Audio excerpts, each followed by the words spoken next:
Caniago orang awak iki nang penting orang awak ako mempararek kawe nalungga mate.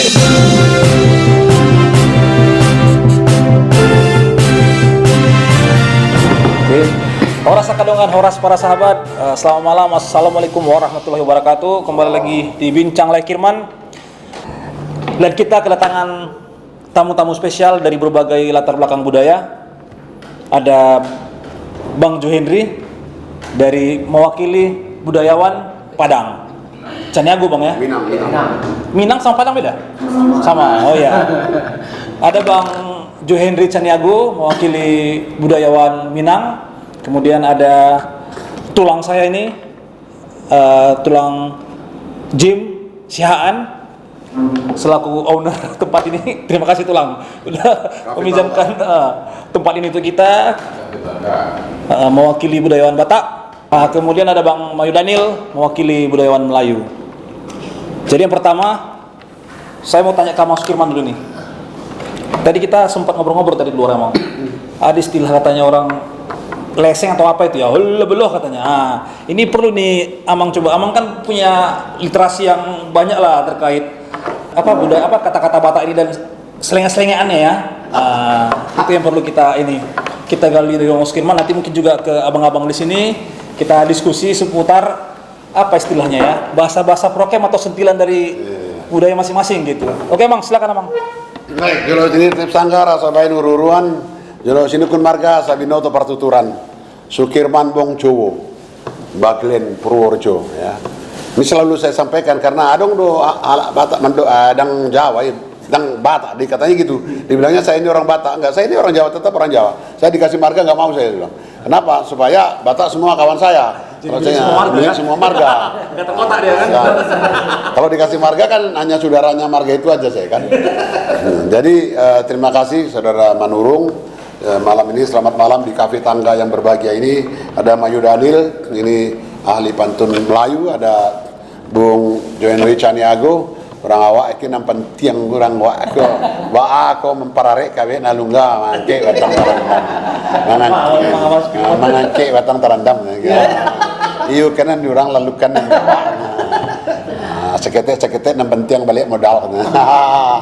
Jadi Pak Jim, suatu hari dulu waktu saya kuliah Pak, seorang dosen Marga Sinambela ngasih kuliah di depan biologi, tidak apa ini begini bagono.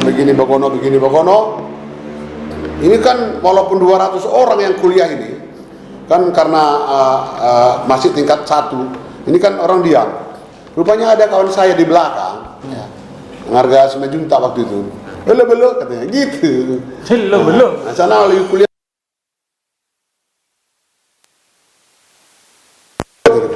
Jadi gara-gara itu rupanya didengar sama dosen ini. Terus berhenti dia.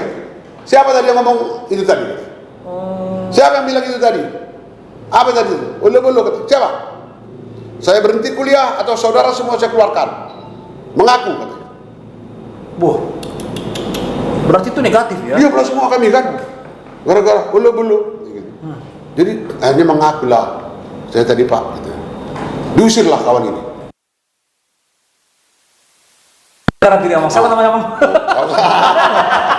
Kurang tadi dengarnya ini ya. Jadi sejak hari itu asal jumpa kami sama si Junta ini, kami bilanglah dia, bulu.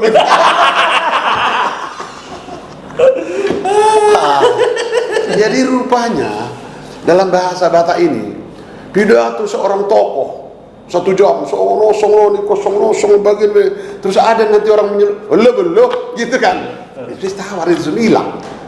Terus nggak terhormat lagi kata-kata yang disampaikan itu hanya karena belu.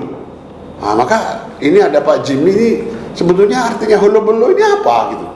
Nah ini kata-kata apa? Karena banyak kata-kata. Gurang dulu di halak Batakon, banyak kata-kata di dalam bahasa Batak ini nggak ada artinya. Misalnya macam singko dainang itu nggak ada juga mungkin artinya kan. Ada sing sebatu madikam di parjoke sor madigotam. Ini pun kurasa nggak ada artinya. Tapi kan enak. Ada lagi misalnya sitanggar tullo, sindanggar tullo itu kan juga nggak ada artinya.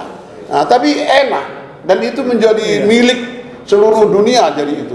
kan, nah, Sinanggar Tulu, Tari Demi, termasuklah Ulu Bulu di, kata gitu. Itu kan. Nah, ini barangkali dalam kosakata bahasa, saya lihat bahasa Batak ini banyak yang ada kata-katanya, tapi tidak jelas artinya. Nah, mungkin ini dari Minang atau dari Melayu, mungkin ada juga seperti itu. Ya, tapi ini pamungkas ini Ulu Bulu ini, ya kan. Nah, kalau bahasa India memang saya dengar ada dulu lagunya, Mama Bulu Bulu, Mama Bulu Bulu, itu bukan itu, ini Bulu Bulu, bukan Bulu Bulu itu. Jadi ini barangkali yang perlu kami sampaikan. Silakan. Nah, gimana menurut Tulang? Bolo-bolo itu sebenarnya kosakata negatif atau gimana gitu? Jadi tadi Pak Sukirman memang sudah membuat sebuah perspektif yang pas untuk menjawab itu. Oke.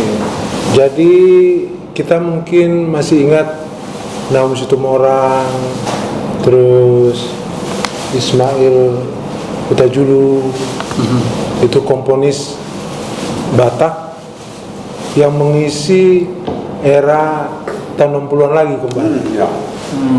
60, 50 gitu ya. Nah, di sana seni Batak itu, seni suara, lagu yang tadinya diisi oleh Tilhang Gultom, sekarang pindah. Tilhang Gultom ini kan sangat tradisional.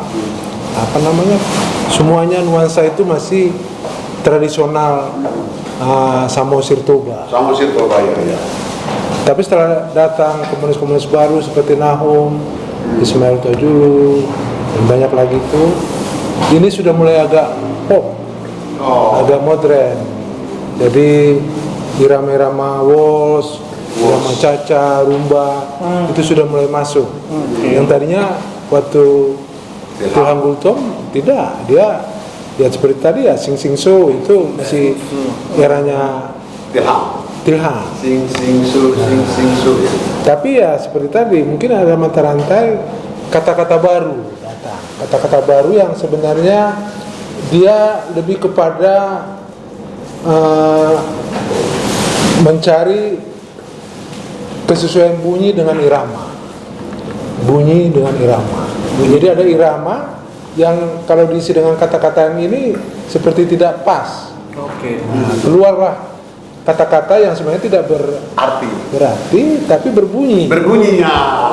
Jadi kalau zaman modern kita mengenal misalnya Sutarji Kalsumbari. Ya, Sutarji dia bunyi itu berdiri sendiri. Bahkan sebenarnya kata kursi itu buat dia bunyinya yang lebih penting. Kursi. Nah, bukan artinya. Iya. Jadi begitu. Jadi dia membuat puisi yang sebenarnya dia bunyinya yang paling dia utamakan. Ya. Bunyi itu menjadi sebuah mantra. Jadi seakan-akan sebuah mantra. Tidak dalam arti yang sebenarnya, tapi entah bagaimana mengucapkannya itu terasa seperti sesuatu yang gaib gitu. Dan bermakna. Tapi maknanya bukan langsung. Kita bagaimana dia datang ke apa kita, situlah artinya buat Bang Sutarji itu. Itu topeng itu ada sastrawan. Dia bikin banyak puisi itu kappa, au, macam-macam itu. Iya. Tapi itu pada dasarnya dia mau mengembalikan bunyi itu kepada dirinya sendiri. Melepaskan dia dari arti itu. Jadi kembali lagi ke tadi Ulu-bulu. Jadi Ulu-bulu ini akhirnya dia tidak ada arti, tapi orang punya penafsiran Sendiri ya? yang Negatif, ya? bukan sendiri. Jadi, akhirnya penafsiran yang sedikit negatif. universal. Khususnya untuk orang Jadi Batak. seakan-akan semua orang mengerti itulah artinya. Jadi mengenai Ulu-bulu, kalau saya bisa mengartikannya, setidaknya ada dua hal yang mau dikatakan. Dengan mengatakan Ulu-bulu, pertama, orang yang mengatakan ini lebih pintar. Dia tahu sesuatu tentang orang yang bicara ini. Dia tahu pengetahuannya sampai sini. Dan kedua, selesailah, nggak usah panjang-panjang. Masa panjang cerita. Saya udah tahu kira-kira gitu. Belum di. Belum. Itu belum. Berarti Alah, seperti tahunya aku. isyarat gitu ya Pak? Ya. Apa? Seperti isyarat atau gimana gitu? Kalau orang Medan bilang tuh acam betul aja. Ada mungkin gitu.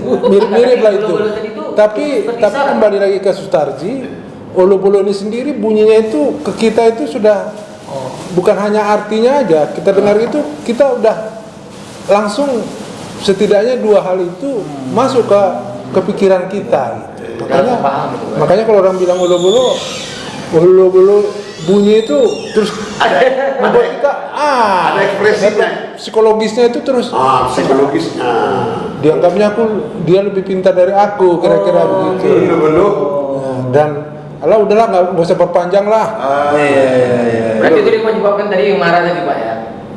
Orang tidak marah, tapi Yang maksudnya diusir tadi? oh iya, itu kan dosen. Oh, iya. Dosen ada mahasiswa. Saya pikir dosennya mengerti juga tentang itu. Pasti ngerti lah dia Batam, makanya dicarinya mahasiswa itu. Jadi ini bisa bermacam-macam situasi Iya. dipakainya.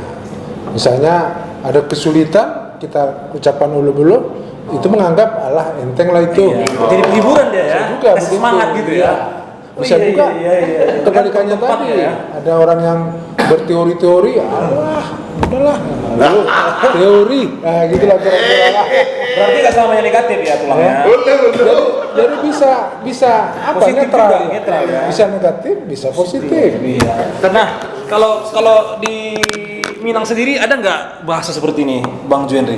Aku sebenarnya gini, aku koreksi dulu, aku bukan budayawan ya. Oh, iya. Hati-hati nanti dibilang pula orang budayawan bilang bahaya ini. Jadi sebagai apa ini? Ya anggap aja sebagai pencinta. Pecinta budaya. Pencinta budaya atau pencinta literasi. Karena jadi budayawan ini berat. Berat ya? Berat. Jadi ketika aku pernah ngomong, kemudian di audiensnya itu orang Batak. Pada saat aku ngomong, tiba-tiba ada yang bilang, doate katanya. Aku udah merasa, sebagai orang Minang kan agak merasa ini kan, agak sensitif gitu. Ayo gitu. Doate katanya. Itunya. Oh itu rupanya. Jadi situ aku merasa ini kayak di Minang nggak bisa. Iyalah gitu. Iyalah. Kalau ada kita ngomong, iyalah tuh. Gitu. Kadang-kadang itu semacam sindir macam kau yang betul. Seperti itu. Jadi bisa kalau udah ngomong kita berapi-api, lalulah katanya kan. Ini kayak udah suka mulah kan gitu. Kira-kira begitu. Ya? Oh ada juga gitu ya. Di Minang kalau kita ngomong gitu kan, kan hati-hati nih kan. Karena kan di Minang ada katona nampe, kato mendata, kato mendaki, kato menurun, kato melereng. Jadi setiap orang itu nggak sama kita mengucapkan. Misalnya kalau kata mendata itu sama yang teman sebaya, kato mendaki kepada orang yang lebih terhormat. Kato melereng mungkin teman-teman yang mungkin bersenda gurau.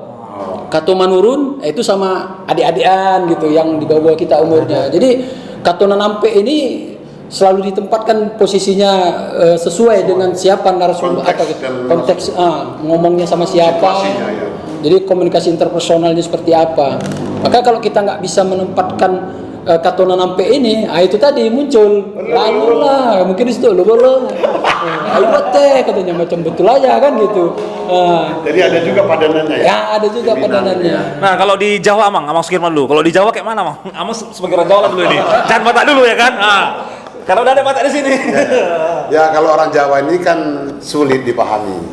Ya kalau kemarin Uli Kojo, waktu kita tanya Uli Kojo itu mana enakan meneliti budaya suku Jawa apa Batak? Wah lebih enak di Batak.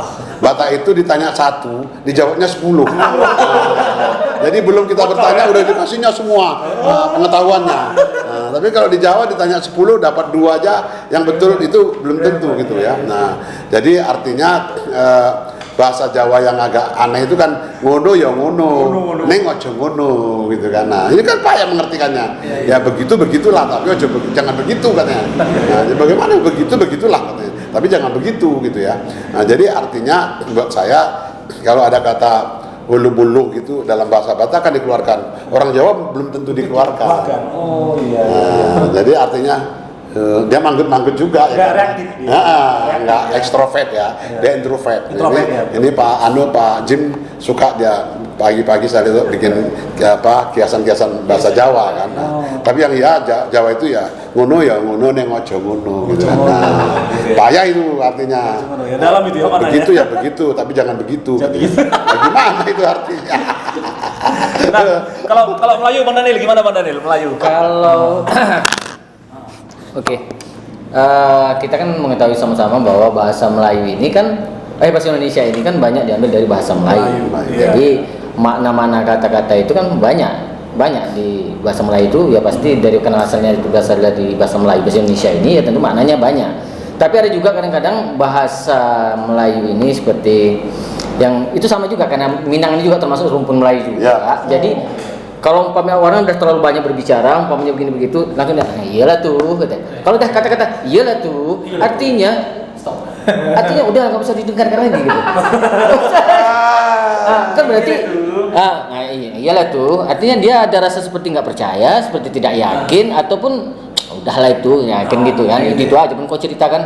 Nah itu, jadi ada juga bahasa dari kosakata dari bahasa Melayu ini ya seperti yang kita gunakan selama inilah yang menggunakan ahoy. Apa itu ahoy? Kan nggak ada makna ahoy. Ahoy itu dikarenakan karena keadaan waktu itu keadaan alam atau apa, karena berjauhan di laut, namanya di pesisir, angin terlalu kencang, suara kita tuh kan terbawa, kalau dipanggil nama nggak akan dengar. Jadi ahoy, oi, gitu. Jadi ahoy, gitu. Atau juga orang Melayu ini kan ada juga yang ladang ya, sawah gitu ya, sawah itu kan sawah kan termasuk juga yang luas. Jadi dalam hal mengusir burung atau segala macam memanggil temannya atau apa itu juga ahoy. Jadi kata ahoy, kosakata ahoy ini kadang-kadang bisa juga dibuat seperti acara apa namanya itu mengemping padi. Nah akhirnya ada hal lagu yang seperti itu, ahoy ahoy ahoy. Nah itu dia. Jadi ahoy itu pun nggak ada maknanya. Nah walaupun bahasa Indonesia itu banyak dari bahasa Melayu. Jadi bahasa Melayu ini kan kosakatanya banyak ada maknanya. Tapi ahoy itu memang saya rasa nggak ada makna. Itu hanya isyarat atau hanya sebuah Nggak ada arti tapi ada makna. ada makna seperti yang Pak Jim katakan tadi kan, memiliki apa namanya rasa saling mengerti antara satu sama lain di kawasan Begitu atau ya, ya begitu. Bohongan. Iya. Banyak bohongan. Umpamanya dipanggilin ko, padahal itu iya itu. Tapi itu dari bahasa Melayu Melayu Melayu Delhi. Kalau dipanggil besok kita bisa berangkat ko gitu. Atau dia menceritakan ko itu artinya iya gitu, membenarkan apa yang dikatakan itu ko. Tapi kalau udah iyalah tuh, udah nggak usah ngomong lagi tuh. Nggak usah bicara. Itu udah suruh kita untuk stop aja lah. Jadi ada intonasi ya. Ada intonasinya, ada. Ada ulu-bulu itu pun ada intonasinya. Iya. Ulu-bulu gitu ada Iya. intonasinya. Bukan ulu-bulu. Aku tadi mak, ini kesini mak, iyalah tuh. Kalau jatuh kan nanti nak bilang apa? Gitu. Nah, jadi iyalah tuh artinya sesuatu hal yang tidak bisa dikatakan dia dijadikan pedoman atau apa gitu itu dari bahasa dijadikan jadi patokan gitulah. Dari bahasa lagi sama seperti Minang itu seperti Bang tadi katakan. Itu seperti itu juga gitu. Tapi menarik ya, ahoy itu kan menjadi greetingsnya orang Melayu gitu kan. Iya. Nah kalau di Batak itu kan ada horas. Iya. Ya, Bang ya. Horas itu apa artinya tuh Bang? Ada artinya kan kalau horas kan? Apa ya? Kalau Horas mungkin dia Selamat kali. ada kata hipas, ada Hipas. kata togu, ada pir. Ini mungkin jadi apa namanya? Pirtun lima tunggu horas Merangkum semua Jadi horas di kata horas itu itu jadi ya? horas biasa. Oke. Kalau togu itu kan teguh gitu kan. Pir itu keras. Terus hipas itu sehat. Jadi itu semua di situlah kira-kira di horas. Jadi Horas kita bilang semacam doa juga sebenarnya, Doa, ya. menyampaikan doa buat orang yang dia dikatakan horas. gitu. Horas itu tadi ya. Oh, berarti itu nggak sembarang kata-kata juga ya. Kalau di Minang gimana Bang? Greetingsnya? Sekarang pula tahu yang di Minang ini seperti apa. Kalau di Minang sih Sekarang biasanya pakai belum sama. salam saja dulu Tadi sana. yang belum sama oh itu tadi kan baru itu ya. Itu biasanya di daerah pesisir Sibolga itu biasanya. Cuma kalau di Minang ini kan salam saja, salam sana gitu kan. Salam sana gitu ya. Oi sana gitu kan. Biasanya kan pakai oi juga, oi sana. Ada orang di rumah, nah gitu kan. Biasanya gitu. Jadi biasanya ya selain kata nampe kan ada juga kata basa-basi. Jadi kalau misalnya basa-basi ini kalau sama dengan rumpun Melayu misalnya kalau dia sudah pakai kata tak gitu. Indah singgah dulu gitu ya kan. Kalau indah singgah kan indah itu maksudnya tidak singgah dulu gitu. Kalau udah kata indah duluan berarti itu seberbasi. Artinya nggak perlu singgah karena nggak ada orang di rumah. Jadi indah singgah dulu. Tapi kalau misalnya singgahlah dulu katanya. Berarti itu betul-betul untuk mengajak orang untuk singgah gitu. Tapi kalau udah di petis istilah dalam istilah bahasa petisnya itu indah diduluankan dengan kata indah berarti Nggak usah lah. masa singgah maksudnya kan biasanya gini misalnya ada datuk lewat tetangga ke rumah itu kan kebetulan suaminya nggak di rumah kan gitu kalau dia masuk ke rumah ya mungkin nanti si datuk atau yang orang yang lewat itu merasa ini nggak sopan orang lewat dia malah masuk gitu maka ketika supaya dia jangan dibilang nggak sopan tentu dia bertegur sapa jadi untuk menandakan dia basa-basi indah ya nggak singgah dulu mama katanya kan misalnya berarti kan berarti di rumah nggak ada suaminya atau apa enggak gitu Daripada jadi halus jadi halus jadi kata indahnya duluan dimunculkan tapi kalau kalau misalnya suaminya di rumah atau apa singgah dulu mama gitu kan ada orang di rumah kau katanya. ada orang di rumah kayak gitu jadi selain kata nampe ada dan basa-basi tadi itu dalam pergaulan sebenarnya mirip-mirip dengan kata melereng tadi kan gitu.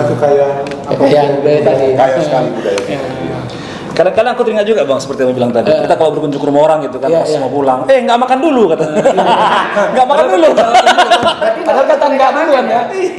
Nggak mau ngasih makan. Nggak makan dulu, nggak minum dulu.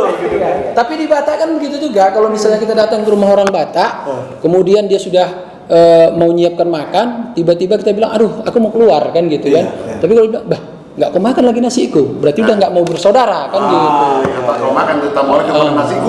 Gitu. Marah dia tuh. Marah dia itu. Di hampir juga sama, di Minang juga begitu. Misalnya kalau udah orang berbahasa basi sudah ada ngumpul tiba-tiba udah mau bergerak aja kayaknya udah macam perang aja Dan kata juga tamunya itu mau ngomong itu. Iya. Yang nggak bisa lagi aku makan nasimu katanya. Tak ada kau singgahkan aku di rumahmu katanya. Ini gitu ya. Jadi pernah aku punya tamu kawan orang Batak, orang dikasih suguhan kue-kue aja, nggak dikasih makan, marah dia. Yang tak bisanya kau kasih makan lagi kami di sini katanya. Termasuk kita karena nggak ada nasi beli nasi bungkus. Nah, gitulah. Masa datang kawanmu tidak kau kasih makan katanya gitu. Itu orang Batak, kalau orang Jawa nggak mau gitu, malu itu. Kayak wong kaliren nggak makan itu kan. Nagih sama yang punya rumah gitu kan. Nah, kalau kawanku Batak itu nah kita happy kita. Ya kau belilah kalau nggak ada masak di rumahmu kau beli kalau ada. Ya nggak ada nyobang biar uangku katanya gitu kan. Terima langsung aja. Terima langsung. Jadi ulu ini hati-hati juga ini. Jangan sampai nanti generasi ada nanti halak Batak kino perni halak Batak sudah. Unang asal manduk hulu-hulu dah. Ala hulu-hulu ngeri do lapatan nyon ya. Marjani tak halak 1 jam. Ada yang bilang di belakang hulu-hulu gitu. Itu sudah peringatan yang luar biasa itu. Ya, jadi bisa menyakitkan. Dan kemudian di kata Batak ini pun kata Batak banyak juga yang bahasa Indonesianya ada, tapi bahasa Bataknya belum tentu ada. Misalnya kagum, saya kagum dengan penyanyi itu. Orang Batak membilang kagum apa coba? Mungkin Pak Jim bisa ngasih, tapi saya sudah cari kagum dalam bahasa Batak nggak ada. Sampai saya berpikir apa orang Batak ini jarang mengagumi orang lain gitu kan? Cuma tulang. Seru ini. Saya mengenai kata kagum ini memang kebetulan memang saya generasi yang boleh dikatakan belajar bahasa Batak itu agak belakangan. Saya tidak tahu pasti apa itu memang tidak ada, tapi dengan yang saya pelajari memang kebanyakan memakai bahasa Indonesia. Hebat, ada hebat. Tapi kagum. Kita pakai hebat, kita pakai jago. Jago juga, tapi kagum dua mengirim Pak. Hebat kamu mengirim kan nggak cocok. Jadi jarang memang saya mendengar kata yang sepadan dengan itu Kagum. yang khusus Batak, artinya tidak dipakai di bahasa yang lain. Iya. Bahasa Inggris kan ada I proud you, kan? Saya bangga dengan kau gitu kan. Ada. Ya, di bahasa Batak Ada padan katanya ya kan? nggak ada di bahasa Batak. Kalau ini nggak ada. Kagum. Jadi mungkin dia pakai bahasa yang tidak persis kagum, Iya. seperti lasroaku. Sedangkan Lasroaku ya sama juga sebenarnya, tapi Ya. tidak persis. Tidak satu kata. Kalau adil ada? Ya. Adil bahasa Batak. Adil. Karuman. Padan katanya dengan adil. Saya Keadilan. pernah ada perumpamaan, tapi tidak. Kalau kata benar-benar adil itu satu kata gitu sama juga. Kayak peninggalan sebuah tali itu adil, atau parhatiha seorang Sora. teleng, parhatiha seorang teleng, Teleng. timbangan yang tidak miring. Atau peninggalan si bola tali ini artinya dia membajak tapi bisa membelah tali. Saking lurusnya dia membajak itu, Oh, iya. dia bisa membelah tali. Jadi itu salah satu ungkapan tentang adil. Tapi kalau adil sendiri seperti satu kata, Satu kata gitu. jarang juga saya dengar. Jadi ungkapan ada misalnya si dapat suluk donaro. Si dapat suluk donaro itu artinya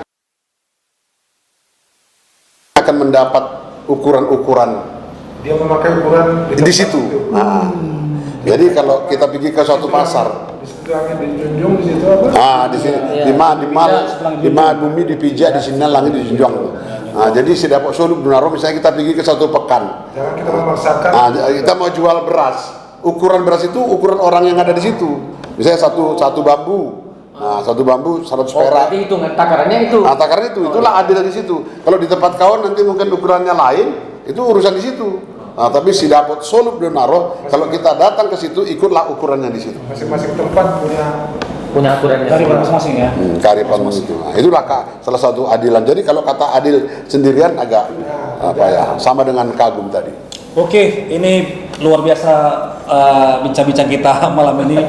Dari satu kata Olobolo ternyata itu juga ada di suku Minang dan Melayu gitu ya. Dan di Jawa juga, di Jawa yang kurang eksplisit ya, kurang kurang terbuka gitu terkait itu.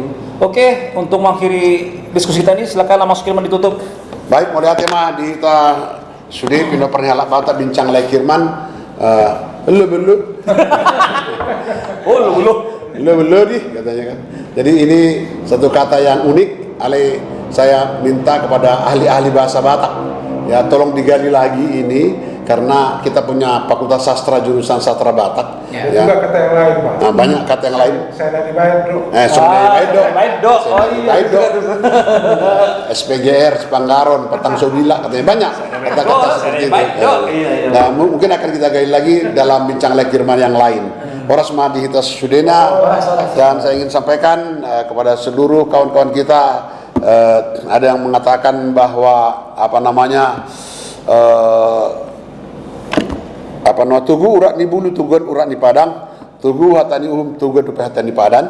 Jadi di Batak itu padan itu sangat togu ya. Nah, ini pun kata-kata dalam bahasa Batak ini sangat togu. Mudah-mudahan ini akan menjadi kosakata yang perlu kita gali, dia akan datang.